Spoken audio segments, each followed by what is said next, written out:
নারী কোটা লাগবে না, আমরা নিজেদের যোগ্যতায় চাকরি নিব। সরকারের পলিসি তো সরকারের, হাইকোর্ট তো সরকারের পলিসিতে হস্তক্ষেপ করবে না, তাই না? তাহলে হাইকোর্ট দেখায় তো লাভ নাই, হাইকোর্ট সংবিধানের ঊর্ধ্বে না।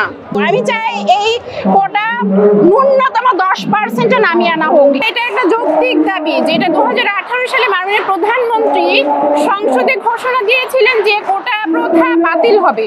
সেখানে আজকে 4 বছর পর এসে কিভাবে হাইকোর্ট এটাকে আবার 2018 সালে যে পরিপত্র বাতিল করা হয়েছিল সেটা আবার কি করে পুনর্বহাল করা হলো? এটা ছাত্রদের সাথে, সাধারণ শিক্ষার্থীদের সাথে চরম বৈষম্য। এবং বাংলাদেশের সংবিধান কিন্তু বৈষম্যকে স্বীকৃতি দেয় না। আজকে সরকার পক্ষের কথা যদি বলেন, সরকার কিন্তু হাইকোর্টকে দেখাচ্ছে হাইকোর্ট কি সংবিধানের ঊর্ধ্বে? হাইকোর্ট একটা সাংবিধানিক প্রতিষ্ঠান। হাইকোর্ট সাংবিধানিক প্রতিষ্ঠান হলে হাইকোর্ট কি করে সংবিধানকে অবমাননা, মানে সংবিধানের ঊর্ধ্বে হয়? সেক্ষেত্রে একজন সাধারণ শিক্ষার্থী এবং সারা বাংলাদেশের আপামর ছাত্র জনতার পক্ষ থেকে আমি এতটুকুই বলবো, এই বৈষম্যের অবসান হোক, কোটা প্রথার সংস্কার হোক, অন্তত সর্বনিম্ন 10%-এ নিয়ে আসা হোক, এটা আমি চাইবো। বঙ্গবন্ধু যদি জাতির পিতা হন, জাতির পিতা না, তাহলে উনি মুক্তিযোদ্ধা ছিলেন না?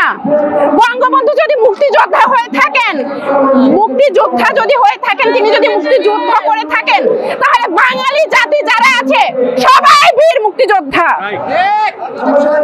এখানে 100% কোটা দিতে হবে। যদি আমরা বঙ্গবন্ধুর সন্তান হয়ে থাকি, আমাদের বাঙালি জাতির পিতা যদি বঙ্গবন্ধু শেখ মুজিবুর রহমান হয়ে থাকেন, তাহলে অবশ্যই বাংলাদেশের প্রত্যেকটা নাগরিক মুক্তিযোদ্ধা, কারণ আমাদের বাঙালি জাতির পিতা শেখ মুজিবুর রহমান।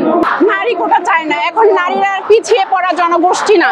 আজকে শিক্ষা সেকশন থেকে যত সেকশন দেখবেন, সব সেকশনেই নারীদের তুলনামূলক অংশগ্রহণ অনেক বেশি। দেখেন আজকে এখানে ভাইদের থেকেও কিন্তু বোনেদের উপস্থিতি বেশি। তার মানে তারা নিজেদের যোগ্যতায় চাকরি নেবে, তারও দানে বা কোটায় চাকরি নেবে না। এখন বাংলাদেশে যারা আছেন সবাই মেধাবী।